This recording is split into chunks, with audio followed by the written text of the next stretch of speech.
How is the evolution of the communication the CISO has with the board 5 years ago versus today? What do you see as like the top two unique differences with that communication? I think it's a complete shift, and it's because a lot of board members are serving on boards of other companies that have had incidents.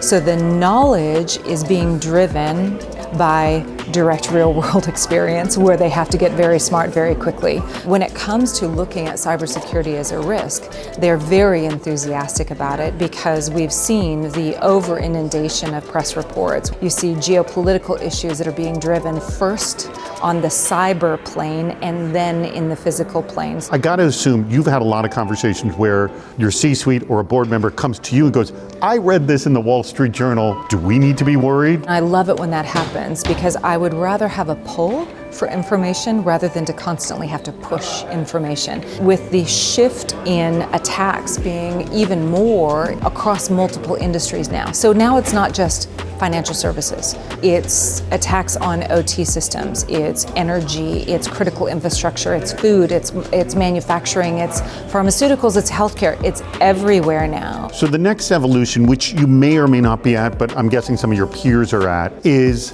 that someone truly at the board level is a former CISO themselves. I am seeing that at other organizations, which is great. I'm seeing peers being placed on boards. It does shift the conversation. When you have someone on the board who is familiar with technology, it shifts the conversation more to a risk focus. They can build those through lines of, well, if you have this over here, and then you're saying you have this over here, should we be worried about this over here? If you're shifting the conversation, that's building an even tighter trust with the board. Absolutely. Ultimately, the board is responsible for the oversight of the risk of the organization. They do not own the risk, but they represent the shareholders, and so they have to have the oversight of that risk. It's really changing the conversation now.